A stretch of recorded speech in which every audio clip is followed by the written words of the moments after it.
Welcome to the Ganesh stories. Video last ನೋಡಿ ಒಂದೊಂದು like share subscribe ಮಾಡ್ಕೊಳ್ಳಿ. ಫಸ್ಟು ರಿವ್ಯೂ ಮಾಡ್ಬಿಡ್ತೀನಿ, ಆಮೇಲೆ ಪ್ರಿವ್ಯೂ ಮಾಡ್ತೀನಿ. ಇವತ್ತಿನ ರಿವ್ಯೂ ಮ್ಯಾಚ್ ಬಂದ್ಬಿಟ್ಟು India versus Australia match.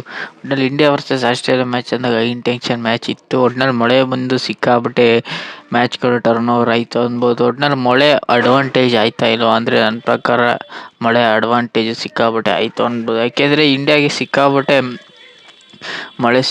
Next level advantage ಆಯಿತು ಅನ್ಬೋದು. ಯಾಕೆಂದರೆ ಇಲ್ಲಿ ಇಂಡಿಯಾ ಟೀಮಲ್ಲಿ ಒಂಚೂರು ಚೇಂಜಸ್ ಇತ್ತು ಅಂದರೆ ಏನು ಚೇಂಜಸ್ ಇರಲಿಲ್ಲ ಅನ್ಬೋದು. ಮೇನು ವಾಷಿಂಗ್ಟನ್ ಸುಂದರ್ನ ಇವರು ತಗೊಬಂದ್ರೆ, ನಾನು ಹೇಳಿದ್ದೆ ಕುಲ್ದೀಪ್ ಯಾದವ್ರನ್ನ ಇವರು ತಗೊಬರ್ತಾರೆ ಅಂದಿದ್ದೆ. ಒಂಚೂರು ಟೀಮ್ ಚೇಂಜಸ್ಸಲ್ಲಿ ಸಿಕ್ಕಾಪಟ್ಟೆ ಚೇಂಜಸ್ ಇತ್ತು. ಒಟ್ಟಿನಲ್ಲಿ ಇಲ್ಲಿ ಫಸ್ಟು ಟಾಸ್ ಗೆದ್ಬಿಟ್ಟು ಆಸ್ಟ್ರೇಲಿಯಾದವರು ಟಾಸ್ ಗೆದ್ದರು. ಒಟ್ಟಿನಲ್ಲಿ ಮ್ಯಾಚ್ನ ಗೆದ್ದರು ಅನ್ಬೋದು. ಇಲ್ಲಿ ಟಾಸ್ ಗೆದ್ಬಿಟ್ಟು ಆಸ್ಟ್ರೇಲಿಯಾದವರು ಬೌಲಿಂಗ್ ಆಯ್ಕೆ ಮಾಡಿಕೊಂಡ್ರು. ಒಟ್ಟಿನಲ್ಲಿ ಸಿಕ್ಕಾಪಟ್ಟೆ ಅಡ್ವಾಂಟೇಜ್ ಆಗಿದೆ ನನ್ನ ಪ್ರಕಾರ. ಇಲ್ಲಿ ಮಳೆ ಅಡ್ವಾಂಟೇಜ್ ಆಯಿತು ಅನ್ಬೋದು. ಇಂಡಿಯಾ ಏನಾದ್ರು ಫಸ್ಟ್ ಟಾಸ್ ಗೆದ್ಬಿಟ್ಟು ಮ್ಯಾಚ್ ತಗೊಂಡಿದ್ದಿದ್ರೆ ಅಡ್ವಾಂಟೇಜ್ ಆಯ್ತಿತ್ತೇನೋ ಅಂತ ನನ್ನ ಪ್ರಕಾರ ಆಯ್ತಿತ್ತೇನೋ. ಒಟ್ಟಿನಲ್ಲಿ ಮೇನು ಇಲ್ಲಿ ರೋಹಿತ್ ಶರ್ಮಾ, ವಿರಾಟ್ ಕೊಹ್ಲಿ ಅಂತ ಹೇಳ್ಕೊಳ್ಳೋರು ನೋಡಿಲ್ಲ, ಬೇಗ ಸಿಂಗಲ್ ಡಿಜಿಟಿಗೆ ಔಟ್ ಆದರು.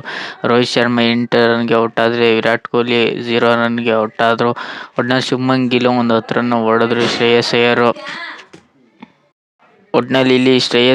11 ರನ್ ಹೊಡೆದ್ರು. ಒಟ್ಟಿನಲ್ಲಿ ಇಲ್ಲಿ ಅಕ್ಷಯ್ ಪಟೇಲ್ ಅಷ್ಟೇ ಒಂದೊಳ್ಳೆ ಕ್ಯಾಮಿಯೋ ಇನ್ನಿಂಗ್ಸ್ನ ಆಡಿದ್ರು ಅನ್ಬೋದು. ಒಟ್ಟಿನಲ್ಲಿ ಇಲ್ಲಿ ರಾಹುಲ್ ಅಷ್ಟೇ ಕ್ಯಾಮಿಯೋ ಇನ್ನಿಂಗ್ಸ್ನ ಆಡಿದ್ರು. ಒಟ್ಟಿನಲ್ಲಿ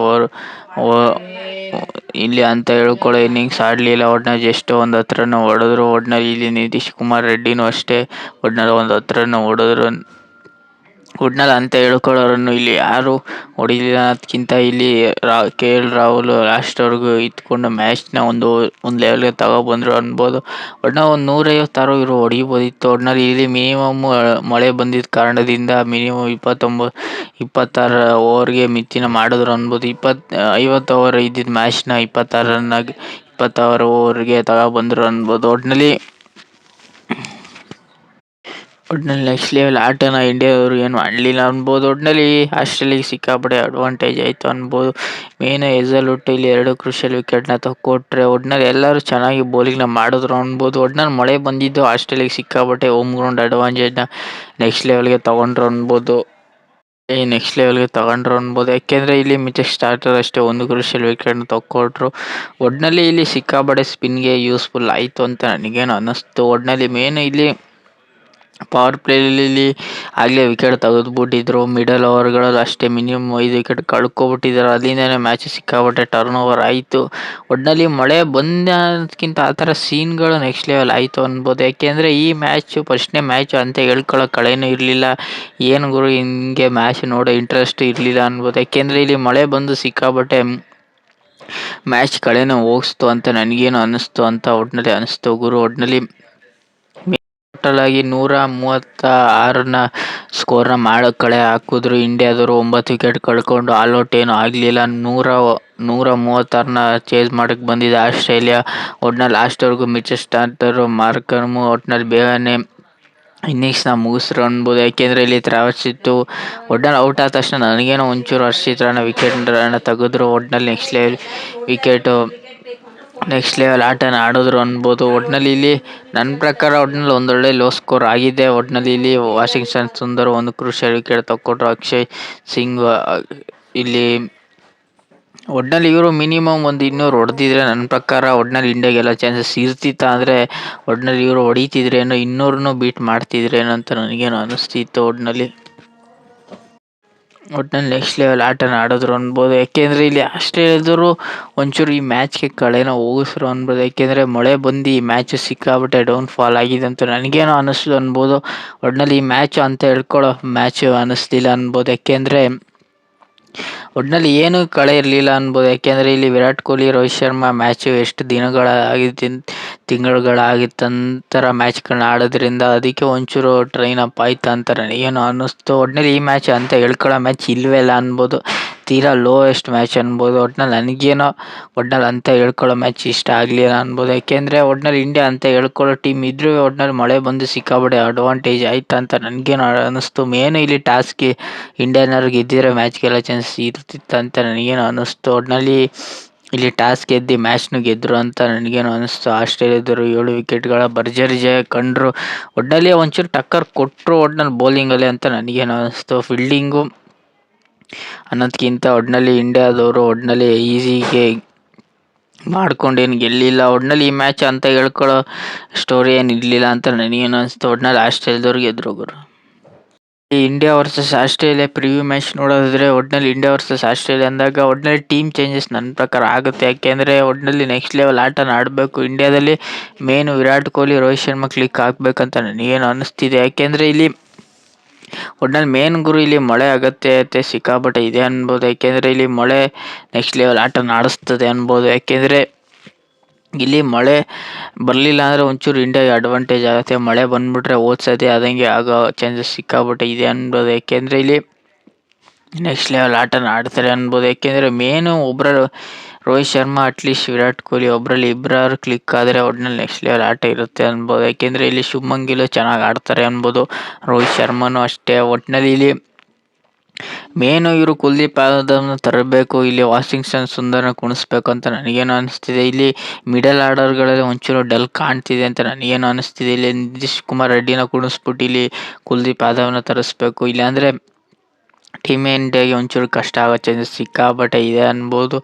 ಒಟ್ಟಿನಲ್ಲಿ ಇಲ್ಲಿ ನನ್ನ ಪ್ರಕಾರ ಈ ಎರಡನೇ ಮ್ಯಾಚು ಗೆಲ್ಲೇಬೇಕು ಗುರು. ಗೆಲ್ಲಿಲ್ಲ ಅಂದರೆ ಒಟ್ಟಿನಲ್ಲಿ ಇವರು ಮಳೆ ಬಂದ್ಬಿಡ್ತು ಅದು ಬಂದ್ಬಿಡ್ತು ಅಂತ ಗೆಲ್ಲಿಲ್ಲ ಅಂತ ಕಷ್ಟ ಆದರೆ ಒಟ್ಟಿನಲ್ಲಿ ಇಂಡಿಯಾಗೆ ನೆಕ್ಸ್ಟ್ ಮ್ಯಾಚ್ ಗೆದ್ದರೂ ಏನೂ ಮ್ಯಾಟ್ರ್ ಆಗಲ್ಲ. ಮಿನಿಮಮ್ 3 ಮ್ಯಾಚಲ್ಲಿ ಈಗ ಇಂಡಿಯಾ ಗೆಲ್ಲೇಬೇಕು ಇದೊಂದು ಮ್ಯಾಚ್ನ. ಇಲ್ಲಾಂದರೆ ಗೆಲ್ಲಿಲ್ಲ ಅಂದರೆ ನೆಕ್ಸ್ಟ್ ಮ್ಯಾಚ್ ಗೆದ್ದರೂ ಏನು ಮ್ಯಾಟ್ರ್ ಆಗಲ್ಲ ಅನ್ಬೋದು. ಒಟ್ಟಿನಲ್ಲಿ ಸೀರೀಸು ಆಸ್ಟ್ರೇಲಿಯಾ ಈ ಮ್ಯಾಚ್ನ ಏನಾದ್ರು ಗೆದ್ದರೆ ಸೀರೀಸ್ ಕೈವಶ ಮಾಡ್ಕೊಳ್ಳೋದು ಈಸಿಯಾಗಿ ಮಾಡ್ಕೊಬಿಡ್ತಾರೆ ಅಂತ ನನಗೇನು ಅನ್ನಿಸ್ತಿದೆ.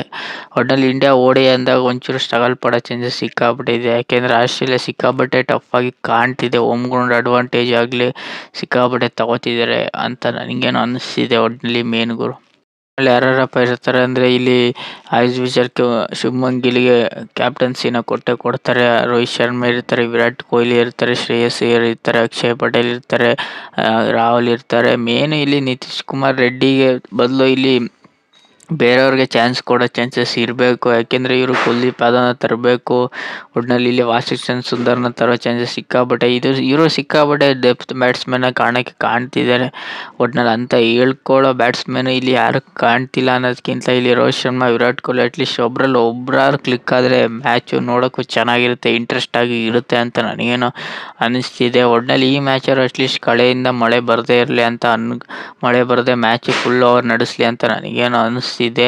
ಒಟ್ಟಿನಲ್ಲಿ ಇಲ್ಲಿ ಕುಲ್ದೀಪ್ ಯಾದವ್ನ ಇವರು ತರಿಸ್ಬೇಕು ಗುರು. ಇಲ್ಲಾಂದರೆ ಸಿಕ್ಕಾಪಟ್ಟೆ ಸ್ಟ್ರಗಲ್ ಪಡೋ ಚಾನ್ಸಸ್ ಇದೆ. ಮೇನು ಇಲ್ಲಿ ಕುಲ್ದೀಪ್ ಯಾದವ್ ಅಷ್ಟು ಯಾಕೆ ಒತ್ತಿ ಅಂತ ನಾನು ಯಾಕೆ ಹೇಳ್ತಿದ್ದೀನಿ ಅಂದರೆ ಒಟ್ಟಿನಲ್ಲಿ ಕುಲ್ದೀಪ್ ಯಾದವ್ ಗೇಮ್ ಚೇಂಜಸ್ ಮಾಡೋ ಚಾನ್ಸಸ್ ಸಿಕ್ಕಾಪಟ್ಟೆ ಇದೆ. ಏನೋ ಎನರ್ಜಿನ ತಗೊಬರ್ತಾರೆ ಅಂತ ನನಗೇನು ಅನ್ನಿಸ್ತಿದೆ ಅಂತ. ಟೋಟಲಾಗಿ ಇಷ್ಟು ಜನ ಇರ್ತಾರೆ ಟೀಮಲ್ಲಿ. ಒಟ್ಟಿನಲ್ಲಿ ಮೇನ್ ವಿಚಾರದಲ್ಲಿ ನೋಡೋದಾದ್ರೆ ಇಲ್ಲಿ 53 ಮ್ಯಾಚಲ್ಲಿ ಇಂಡಿಯಾ 58 ಮ್ಯಾಚ್ ಗೆದ್ದಿದ್ರೆ ಆಸ್ಟ್ರೇಲಿಯಾದವರು 85 ಮ್ಯಾಚ್ನ ಗೆದ್ದವರೆ. ಒಟ್ಟಿನಲ್ಲಿ ಇಲ್ಲಿ ಸಿಕ್ಕಾಪಟ್ಟೆ ಇಂಡಿಯಾದವರು ಸ್ಟ್ರಗಲ್ ಪಡ್ತಿದ್ದಾರೆ ಅಂತ ನನಗೇನು ಅನ್ನಿಸ್ತಿದೆ. ಒಟ್ಟಿನಲ್ಲಿ ಸ್ಟಾರ್ಟ್ ಏನೇ ಇವೆಲ್ಲ ಇದ್ದರೂ ಇಂಡಿಯಾಗೆಲ್ಲ ಚಾನ್ಸಸ್ ಸಿಕ್ಕಾಪಟ್ಟೆ ಇದೆ. ಒಟ್ಟಿನಲ್ಲಿ ಮಳೆ ಬರಲಿಲ್ಲ ಅಂದರೆ ಇಂಡಿಯಾ ಒಂಚೂರು ಟಕ್ಕರ್ ಕೊಡೋ ಚಾನ್ಸಸ್ ಸಿಕ್ಕಾಪಟ್ಟೆ ಇದೆ. ಯಾಕೆಂದರೆ ಆಸ್ಟ್ರೇಲಿಯಾ ಹೋಮ್ ಗ್ರೌಂಡ್ ಅಡ್ವಾಂಟೇಜ್ ಸಿಕ್ಕಾಪಟ್ಟೆ ಇದೆ ಅನ್ನೋ ಚಾನ್ಸಸ್ ಸಿಕ್ಕಾಪಟ್ಟೆ ಇದೆ.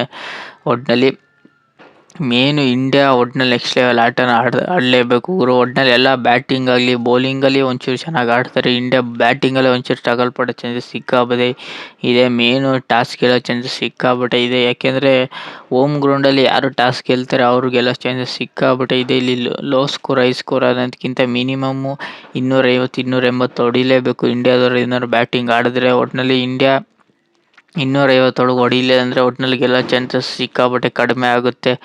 ಒಟ್ಟಿನಲ್ಲಿ ವಿರಾಟ್ ಕೊಹ್ಲಿ, ರೋಹಿತ್ ಶರ್ಮಾ ಆಗಲಿ, ಶುಭ್ಮನ್ ಗಿಲ್ ಆಗಲಿ, ಶ್ರೇಯಸ್ ಅಯ್ಯರ್ ಆಗಲಿ ಸಿಕ್ಕಾಪಟ್ಟೆ ಎಕ್ಸ್ಪೆಕ್ಟೇಷನ್ ಇದ್ದೇ ಇರುತ್ತೆ ಅಂತ ನನಗೇನು ಅನ್ನಿಸ್ತಿದೆ. ಒಟ್ಟಿನಲ್ಲಿ ಇಂಡಿಯಾ ಈ ಮ್ಯಾಚ್ನ ಗೆಲ್ಲಬೇಕು. ಇಂಡಿಯಾ ಒಟ್ಟಿನಲ್ಲಿ 3 ಮ್ಯಾಚಲ್ಲಿ ಈ ಮ್ಯಾಚ್ನ ಗೆಲ್ಲಿಲ್ಲ ಅಂದರೆ ಸಿಕ್ಕಾಪಟ್ಟೆ ಮ್ಯಾಚು ಆಲ್ಮೋಸ್ಟ್ ಸೀರೀಸ್ ಕೈವಶ ಮಾಡ್ಕೊಂಡಂಗೆ. ಒಟ್ಟಿನಲ್ಲಿ ಇಂಡಿಯಾ ವರ್ಸಸ್ ಫಸ್ಟೇ ವಿಡಿಯೋ ಮಾಡಿದ್ದೀನಿ ನಾನು. ನೀವು ಮೊದಲಿಂದ ನೋಡಿದ್ರೆ ರಿವ್ಯೂ ಮ್ಯಾಚ್ನು ಮಾಡಿದ್ದೀನಿ, ಈಗ ಪ್ರಿವ್ಯೂ ಮ್ಯಾಚ್ನು ಮಾಡಿದ್ದೀನಿ. ಪ್ರಿವ್ಯೂಲಿ ಹೇಳೋದಾದರೆ ಒಟ್ಟಿನಲ್ಲಿ ಫಸ್ಟ್ನೇ ಮ್ಯಾಚಲ್ಲಿ ರಿವ್ಯೂಲಿ ಗೆದ್ಕೊಬಂದರೆ ಆಸ್ಟ್ರೇಲಿಯಾದವರು. ಪ್ರಿವ್ಯೂ ಮ್ಯಾಚಲ್ಲಿ ಹೇಳೋದಾದರೆ ಒಟ್ಟಿನಲ್ಲಿ ಇಂಡಿಯಾ ಗೆಲ್ತಾರೆ ಅಂತ ನನಗೇನು ಅನ್ನಿಸ್ತಿದೆ. ಒಟ್ಟಿನಲ್ಲಿ ಗೆಲ್ಲೇಬೇಕು ಗುರು. ಈ ಮ್ಯಾಚ್ ಏನಾದ್ರು ಗೆಲ್ಲಿಲ್ಲ ಅಂದರೆ ಆಲ್ಮೋಸ್ಟ್ ಸೀರೀಸ್ ಕೈವಶ ಮಾಡ್ಕೋತಾರೆ ಆಸ್ಟ್ರೇಲಿಯಾದವರು. ಈ ರಿವ್ಯೂ ಮತ್ತು ಈ ಪ್ರಿವ್ಯೂ ನಿಮಗೇನಾದ್ರು ಇಷ್ಟ ಲೈಕ್ ಶೇರ್ ಸಬ್ಸ್ಕ್ರೈಬ್ ಮಾಡ್ಕೊಳ್ಳಿ. ಸುಮಾರು ಜನ ಸಬ್ಸ್ಕ್ರೈಬ್ ಮಾಡದೆ ನೋಡ್ತೀರ ಗುರು. ಬೇಗ ಸಬ್ಸ್ಕ್ರೈಬ್ ಮಾಡ್ಕೊಳ್ಳಿ. 1000 ಸಬ್ಸ್ಕ್ರೈಬ್ ಬೇಗ ಕಂಪ್ಲೀಟ್ ಮಾಡಿ.